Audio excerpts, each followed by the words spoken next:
People, that was dead. People, deluded. I'm back again. Thank you very much for tuning back in each and every time. To be fair, I'm not doing this live, so I could go again, but I do think things like that keep the authenticity and it doesn't have to be perfect. Now, just before my voice went high, and unlike me, people, I was just about to say, welcome to the Arsenal Loan Report. Now, I'm no expert on youth players. I'm no expert on the clubs that these players are on loan, the formations, and all of that sort of stuff. I would love to be. I don't have the time in it, like everybody. But what I do have is, a desire to see where my young players are developing, how their careers are going.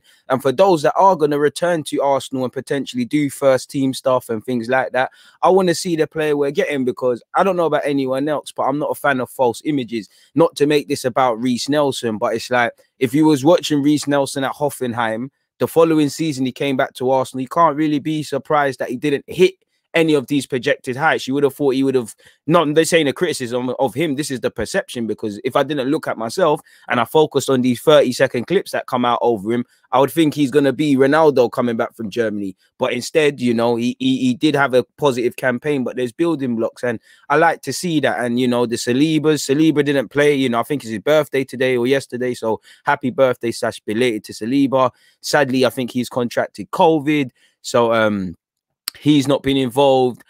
James Ollienko, I'll say his one first. I think he got 17 minutes off the bench for Southend. He's had a tough time with injuries. I didn't watch the game. I didn't watch the highlights. I just know that he's recovering from injury, and he was having a very good loan spell at Southend. And he's one of them where I think you need to put yourself in the shop window. I know he's gone on tour with Arsenal and things like that, and I don't work for Arsenal. Anything could happen, but I think it's incredibly unlikely he's going to break into Arsenal. And at 19, 20 years of age, I think he is 20, he's of that age where he needs to play football and things like that, people. So, yeah, we might as well get into the players that I covered this week and whatnot, people. Now, it is tough. Matt Smith is struggling for game time. Ben Shafe is struggling for game time. Daniel Ballard scored this week, people. And he's not played in Blackpool's game this week because he's obviously playing for Northern Ireland or involved in the Northern Ireland squad in relation to international football. He's another one. I see no reason as to why there won't be offers from League One, maybe Championship teams as well for him. He's become an international.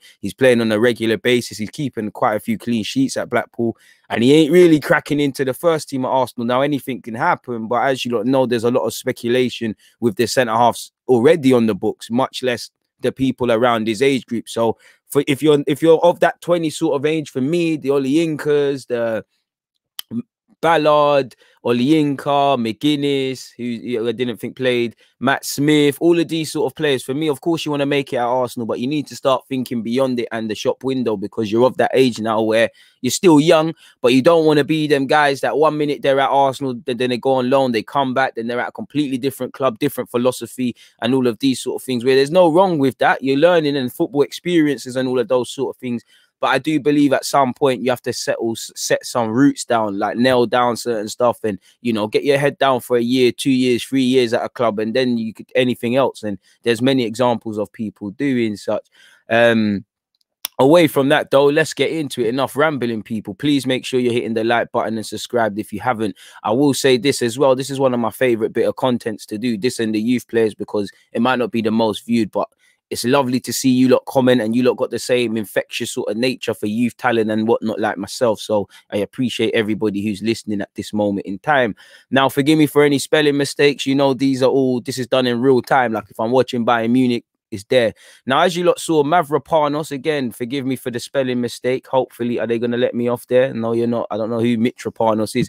But in relation to Mavropanos, as you know, he's been a revelation of sorts in the Bundesliga. He's doing very well at Stuttgart. Mislintat has made no secret of his intentions to try and keep him for another year on loan. And Mavropanos hasn't ruled it out. Personally, I think he should be given the chance, at least.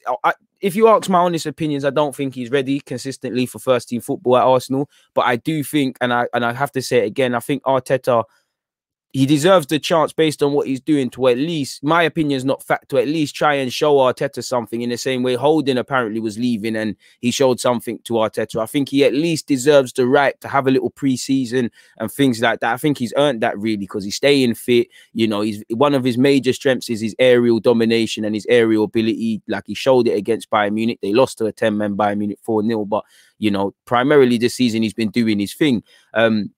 I think he needs to go out on loan again, purely because I don't quite think he's ready off the ball. I think he gets caught flat-footed a lot. He's not really aware like that, and you need to be able to follow runners. I do think as well, as much as I think he deserves the chance, I don't know what Arsenal at this moment in time, what our centre-half structure next season is looking like. You know, for me, Saliba has to play.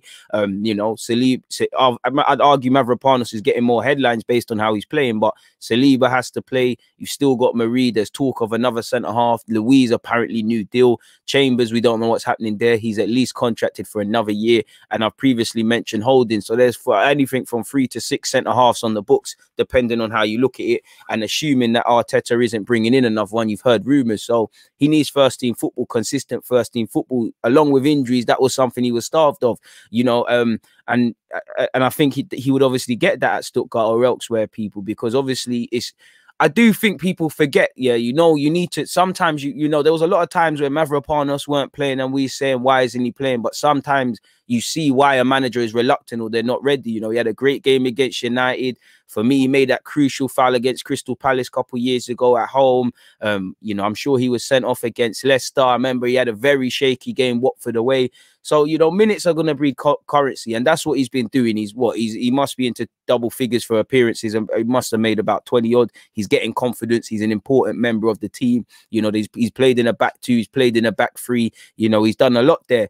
Against Bayern Munich, though, I like these sort of games because obviously it's difficult. You're going against some certified players. You got Gnabry there, Lewandowski, the rest of it, people. And like I said, Alphonso Davies was sent off, and they still won 4-0 and still dominated the game. So I don't want to draw too many conclusions, but same way, people, for me, I like these sort of games because, with all due respect to the other oppositions, you have to discount a bit with certain oppositions. With Bayern Munich, it's like it's like with Saliba, if he's going to play PSG, I don't expect you to dominate it, and I'm not going to draw conclusions if you get destroyed, because it's a way out of your control sort of thing. But I do think these sort of games, for me, it kind of allows me to see or highlight just where a player's ability is, like where you kind of are. And I think Mavropanos, like I said at the start, I think he will struggle in the Premier League if he keeps getting caught flat-footed. I can't lie, I've said it before on loan reports.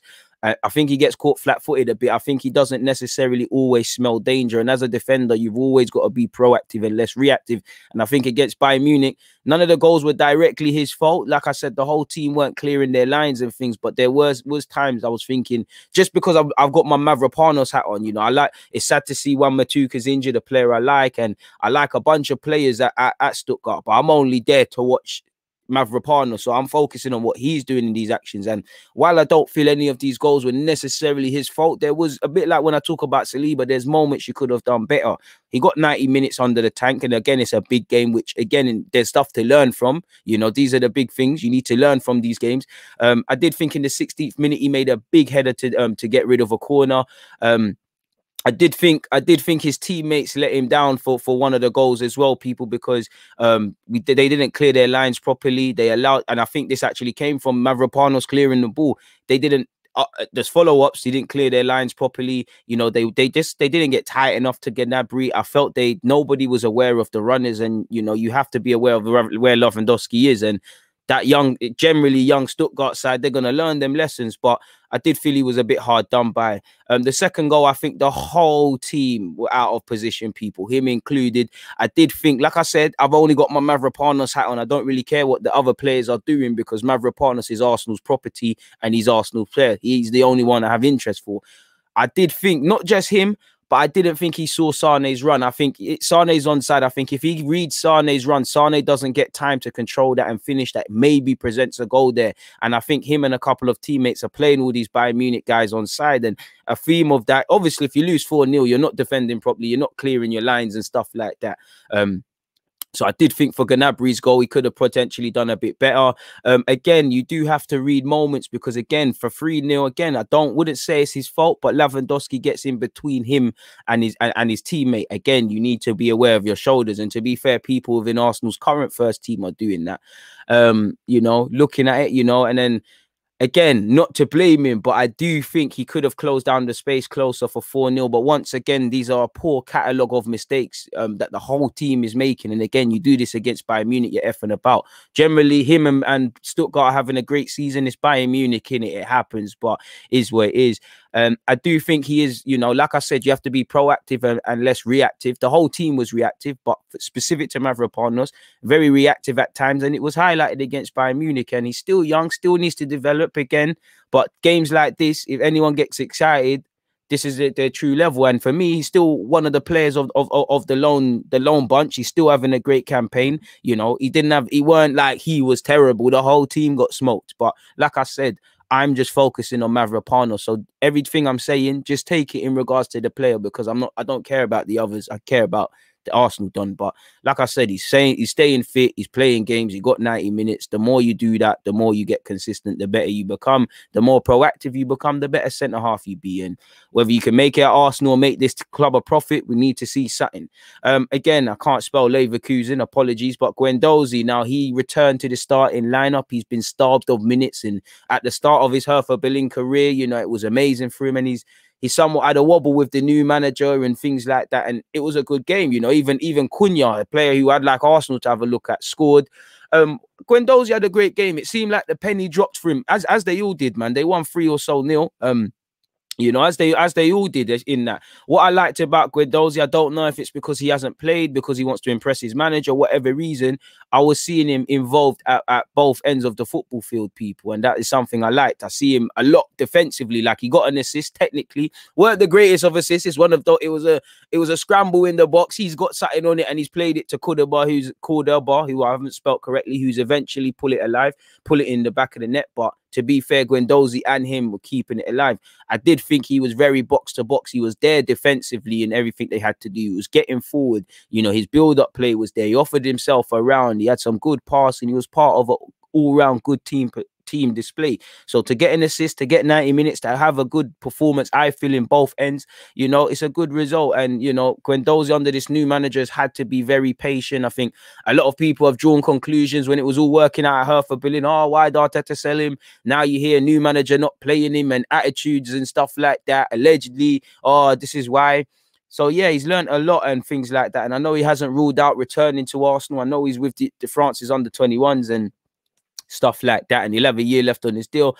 But I think he had a good game, and I think there was a couple of times he was involved in the build-up play to another one of those goals as well. And there was a couple of times he could have actually got another assist, or something could have happened. I did think some of the defending from Leverkusen was terrible, and it's a good 3 points for Hertha Berlin, because forgive me if I'm wrong, they started the day second from bottom. I could be wrong on that, and my mind could be playing tricks on me. But ultimately, a good performance, good passing, good defensively, 90 minutes in his return to the starting lineup. He done all he can to start the next game, whoever they're playing. So, yeah, clean sheet as well. Everything worked. Good game for Matteo Guendouzi and things like that. Like I said here, defensively, I was always impressed. He did the dirty work also in both ends. He was involved in a couple of moves. Obviously, the assist is very generous to him, but nonetheless, it's an assist, people. Moving away from that, and you had Joe Willock. I'm not going to sit here and cap. That was probably the worst performance I've seen from Joe Willock since he's joined Newcastle, saying that it was a terrible performance all around. You know, the best player on the field got injured, in my opinion, in Isaac Hayden. Well, for Newcastle, it was just terrible, and Newcastle are in problems. And for Joe, you know, it is... I'd say the benefit for him is it's a dogfight. They have been in a relegation battle, but he's in it. This is going to help you. Again, it's not the same, but Smith Rowe was in a thingy, a dogfight to stay in the Championship with Huddersfield. Lo and behold, when he's playing against, you know, Chelsea now and Spurs and these teams, he's playing a bit without fear and that. Joe Willock, things are real. People's breadlines are on the table. You know, people will lose jobs if Newcastle go down. Players will be sold, or some might not even play in the Premier League again. Managers will lose their jobs. So it's got real. at Arsenal, I don't always think you're with that. Like, obviously, he's a part of Arsenal, and you know where Arsenal have been as a team, but we're not getting relegated. There's not too much expectation. There's not too much of a need to really get 3 points beyond the obvious. Things get real when people don't care that you're Joe Willock and stuff like that. They might even, your teammates might even be questioning you and saying, well, this geezer's going back to Arsenal where it's all fancy, you know, he's got to show something. I'm not saying that is the case. I'm saying the dynamics, and these are things that can help Joe Willock, whether he's going to make it at Arsenal or do his thing elsewhere. But you know, it was a poor team performance. And in the 62 minutes I saw from Joe Willock in their 3-0 defeat to Brighton, where Danny Welbeck scored a banger, I think he was ineffective. He was anonymous. But like I said, to be fair, it was a poor performance from the whole team. They're in a relegation battle. Cannot complain about being subbed. A couple passes here and there, but ultimately, people, nothing of note. Nothing he tried really came off. Yeah, man, he was just a bit of a passenger, much like the whole of Newcastle. It just didn't happen. You know, the one luxury I'll give him, that's the worst performance I've seen from you in a Newcastle shirt in the odd hour you got, but the whole team was poor. It weren't like, you know, you were letting people down, and generally he's had a good loan spell. So, you know, it is what it is. These weeks happen, innit? We go again next week, Joe Willock. Away from that, Daniel Ballard against Oxford, you know, they won 2-0. He kept a clean sheet. He scored as well. He scored from a set piece. He scored a header. I'm not going to gas it up, but I do think it was a very smart bit of play from our young centre half to score that goal, because it's in the box. It's nothing glamorous, but he stepped back. He's made a run for the person who's marking him, and then he's put his head on it, and he deserves that because he's been developing. He's another one who, you know, where would he be if he wasn't robbed by injury when he went on loan to Swindon? But, you know, Ballard's one of those who, again, he's a candidate to be my lone player of the year, really. You know, there's a lot of players. You know, Matt Smith's probably gone off the ball a bit. Ballard is there, in my opinion. McGuinness, if he carried on. But I'd probably say, but right now I'm feeling Ballard, probably Ballard or Mavropanos right now, you know, based on how I'm feeling. Harry Clark slyly making an entrance. You know, McGuinness, I thought if he continued, but it is what it is. Like I said, man, I think Ballard had a good game. He had a good header. You know, it was a great bit of movement on and off the ball. You know, Blackpool, done very well. And he can enjoy his international duty. And obviously that meant he was unavailable to play for Blackpool's game this week. But in relation to what he did play, that's it, innit? In relation to Ben Shafe, again, he got 8 minutes against Wickham. He can't really buy a start. You'd have to go back to January, the last time he played 90 minutes. Pardon me, and God knows where you go to find out how when he last played consistent minutes in consistent games. And, you know, apparently there was a buy option. I think it's a bit sad, really, because I remember, you know, when he was playing in midfield, he's putting in a shift, and there is always a learning curve. Again, you know, I assume Ben Shafe is, again, you might not be doing something in training, and you need to ask yourself, well, the manager might not trust you.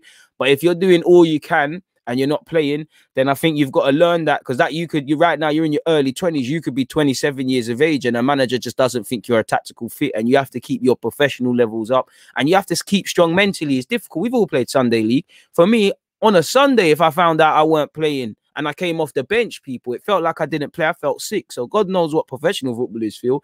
But yeah, nothing of significance really and truly against Wickham. Zach Medley, again, another member of our lone army who is fighting in a relegation fight. You know, I'm happy that I'm here speaking about an emphatic result involving his team, Kilmarnock, and they were on the receiving end. I mean, they weren't on the receiving end. They were the victors. 4-1 against Motherwell. I'd implore you to watch the highlights, because some of those goals were dirty, people. You know, as I made sure I put side notes here, people, because I didn't want to forget. You know, Kyle Lafferty scored a very lovely goal. I can't do it justice. I want you lot to watch it, so I'm not even going to explain it. And Pinnock's goal was very cheeky. Some lovely goals on display, people. The only criticism, they conceded a poor goal. My only criticism of Medley, I think he tackled well. I think he marshalled his back line well. I think he won what he needed to win in the air, confident on the ball, part of a whole all-round good team performance.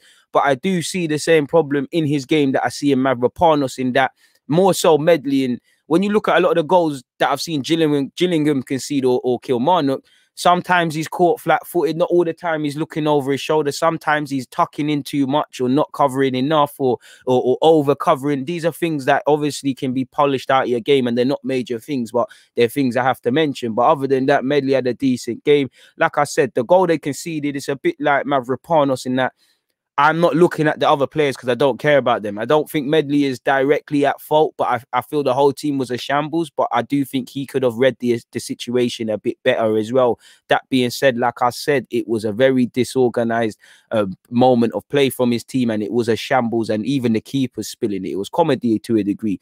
So I don't, you know, Medley had a decent game. Obviously, the team could have done better for the goal they conceded, but he did his thing. And, you know, Medley, Ballard, McGuinness, all these sort of centre-halves, like I said, it's all about the shop window. Now, Clark, I think, has picked up a knock, and he didn't play against Exeter, I believe, but in the game against Bradford, it was 0-0. First and foremost, like I said, he must have made 20 odd appearances now for and being 20 years of age. I think he will have offers from League 1/2 League 2 clubs. But I think he's played well. He was playing in a back three. I think, you know, while it was 0-0, he was quite lively. He played one lovely pass over the top early stages for his centre forward, and it didn't come off. Even in there was an incident from a corner. You know, he kept it alive initially and then struck a volley just wide. He tried. I think he was all right playing in that back three, and I've seen him playing a back three, playing a back four, obviously play as a right back even. I think he's equipped himself very well over there at Oldham, people doing his thing. I think they all have in their own different ways. I think all our loan players are doing well, and I think they're all going to learn lessons that can help them in the future. You know, if it's working out for you right now, tough times will come one day. How do you react to them? When tough times are hitting you right now, better days will come. How do you get yourself out of that? All in all, I think all of these loan players, they're gonna be stronger players, because this is better than for me playing under 23s. What would they have learned playing for Arsenal's under 23s right now? They're fighting relegation. You know, what would you have learned? You know, really and truly, you might have got a look in then under the manager's eye because you're there, and he might have said we need some players to fill in training. But these players now, they need to go out and play 20, 30 odd games a season, do things where let's say August 2020, when you go out on loan, and then July, August next year, or this year, 2021, you can look back at yourself season in and you can see dramatic progress. You can evidently see where you need to go. I don't think under 23s provides you with that at all times, really, because, you know, you're playing against 9 times out of 10 your age mates, people you've played for ages. You know how to duppy them. You're stronger or faster. You know, you in the men's game, for want of better phrases, you have to do things a bit differently. So, you know me, people, I love to speak about the lone players, and I will several times over. But for now, people, thank you for looking out and listening for these 20 odd minutes. That's the progress I've managed to find. Like I said, I'm no expert. I'm just a man who loves Arsenal Football Club and Arsenal's youngsters, and does my own little bit to keep up to date and provide those that want to listen with a little bit of up to date. But I'd implore you to do your own research, watch the highlights of these players and the rest of it. But for now, please like, comment, and subscribe. People, Deluded, I'm out.